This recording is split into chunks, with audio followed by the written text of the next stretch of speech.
Anne-Laure Blin, bonjour. Bonjour. Et bienvenue. Non, vous n'avez pas fait l'ENA, mais vous êtes député Les Républicains de Maine-et-Loire. Et c'est un très beau département.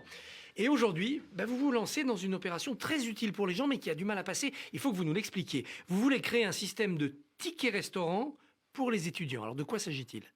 Alors effectivement, en tant que député, moi ce que je veux, c'est vraiment agir au quotidien et là, aujourd'hui, pour les étudiants.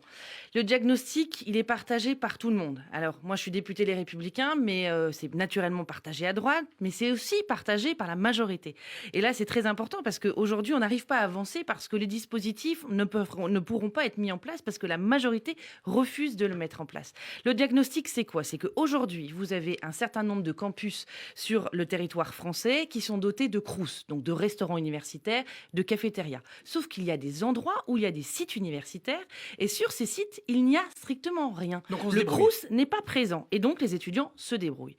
Et donc moi, partant de ce principe qu'il y a une inégalité de couverture territoriale, je veux la corriger. Donc j'ai proposé un dispositif très concret, c'est d'ouvrir la restauration par le biais d'un chèque et d'un ticket restaurant Comme étudiant. Pour les salariés d'une entreprise normale, on va au bistrot du coin et on paye avec son ticket. Exactement, pas plus compliqué. L'État, qui aujourd'hui déjà subventionne la restauration étudiante, mettra en place un ticket restaurant étudiant qui permettrait, avec des conventionnements chez des privés ou dans des grands supermarchés, aux étudiants d'aller faire leurs courses, de se restaurer avec le tarif social étudiant. Et c'est tout l'enjeu de ma mesure, alors qu'aujourd'hui, ils n'ont strictement rien. Alors, si j'ai bien compris, la majorité vous propose d'ouvrir à ces étudiants, dans les zones où il n'y a pas de Crous, d'autres endroits de restauration collective. Un hôpital, une collectivité publique. Est-ce que ce n'est pas une solution ? Non, alors, le gouvernement, il ne me propose rien, parce qu'aujourd'hui, c'est déjà faisable. Et c'est le grand problème. C'est qu'aujourd'hui, on a un dispositif qui a été voté au Sénat. Donc, le travail a commencé au Sénat. Quand j'ai déposé ma proposition de loi, les sénateurs sont venus me voir en me disant « ta proposition est intéressante, on va la reprendre, on va commencer le travail ». Donc, on l'a fait voter au Sénat. Maintenant, il faut la faire voter à l'Assemblée. C'est tout l'enjeu de la séance de jeudi. Le gouvernement me dit « non, on va ouvrir les conventionnements avec des hôpitaux, avec des cantines municipales ». Donc, aujourd'hui, dans le Code de l'éducation, un article réglementaire, c'est un peu technique, mais un article permet ces conventionnements. D'ailleurs, ils sont 183. Sauf que, qu'est-ce qu'on se rend compte dans cette liste ? C'est que déjà, ils ne sont pas présents partout. 6 académies n'ont absolument aucun conventionnement. Et quand on creuse un petit peu plus dans la liste, on s'aperçoit que, par exemple, les étudiants doivent faire 1h30 pour aller manger dans la cantine d'un hôpital. Alors, sincèrement, si on a une proposition pragmatique, je pense qu'il vaut mieux la mettre en œuvre plutôt que de proposer une usine à gaz. Si votre système aboutit, combien va-t-il coûter à la collectivité ? Pas plus cher aujourd'hui que ce que l'État est capable de mettre pour la restauration étudiante. Aujourd'hui, il y a un vrai faux semblant. On dit qu'on finance la subvention étudiante, sauf qu'aujourd'hui, 500 000 étudiants, environ 500 000 étudiants ne peuvent pas en profiter.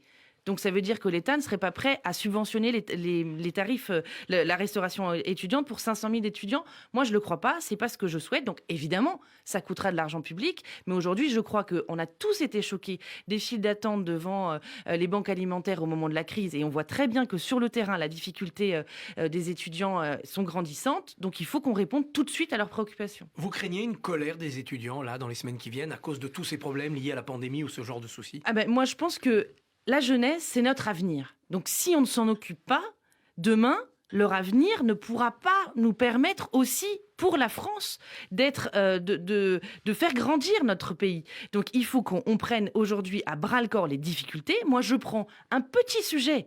C'est pas l'ampleur des sujets, mais concret, la restauration étudiante. Alors, autre sujet, petit ou grand, je ne sais pas, les Républicains doivent choisir leur candidat pour la présidentielle.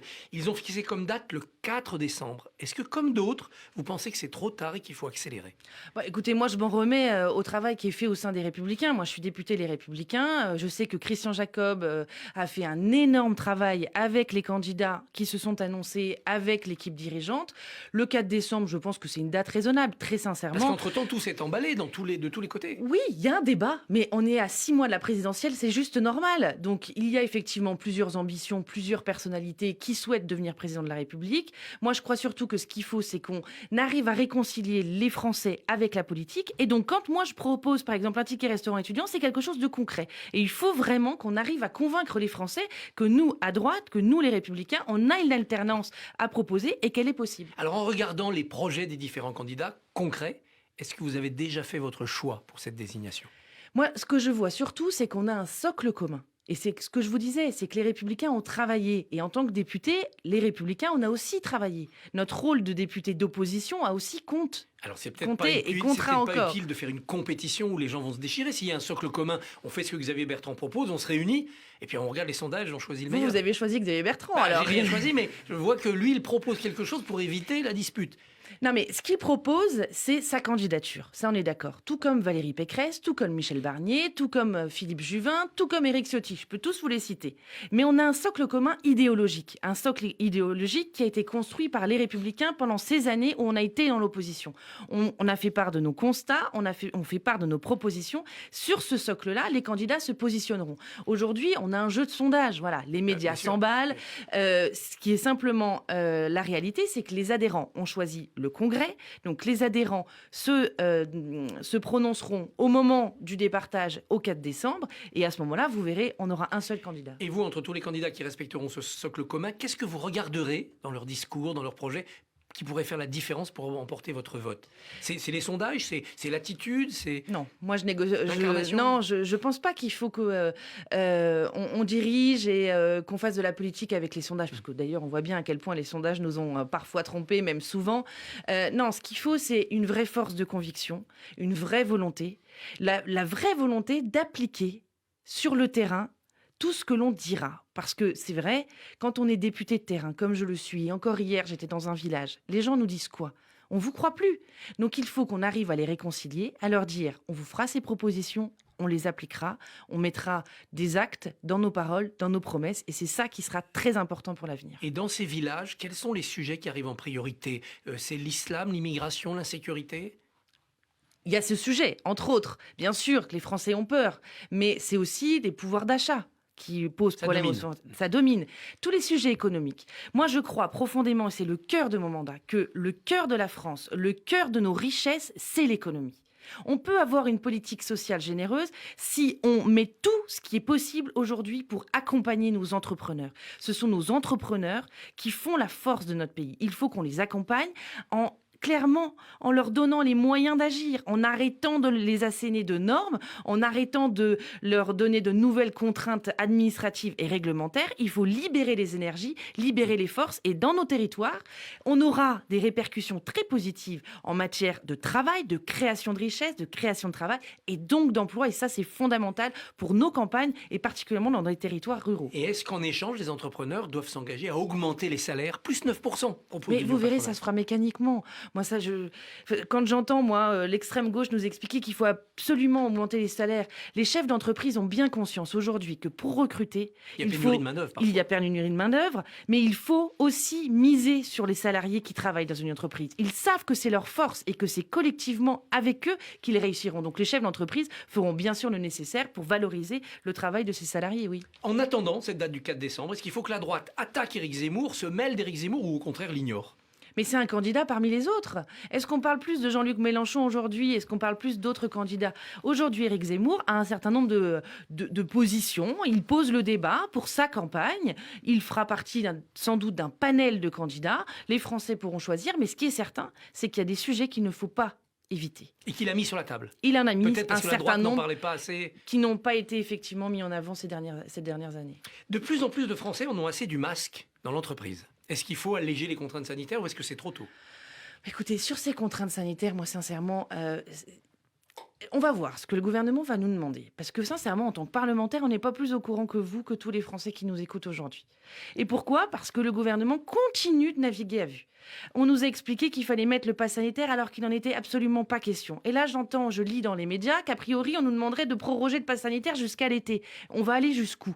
La pass sanitaire était un gage, vraisemblablement, de ce qui nous avait été dit, de retour à la vie normale. On voit bien que sur le terrain, ce n'est absolument pas le cas. Donc oui, aujourd'hui, il faut apprendre à vivre avec le Covid. Il faut qu'on parvienne à avoir un vaccin qui nous guérisse. Parce qu'aujourd'hui, ça ne fait que réduire la contamination. Il faut trouver un médicament ou un vaccin qui guérisse du Covid et qu'on retrouve, oui, une vie normale. Et donc, effectivement, le port du masque, je pense qu'à un moment donné, dans les entreprises, ça n'a ni queue ni tête. Et aussi dans les écoles, je pense qu'on voyait bien que les enfants, dans les cours d'école, dans les classes, ne demandaient qu'une chose, c'était se libérer de ce masque. Dans le Maine-et-Loire, j'ai regardé les chiffres, l'incidence est en dessous de 50, le taux d'occupation des lits de réanimation à 6%. On peut dire que l'épidémie est finie chez vous. Ça va plutôt bien chez nous, oui.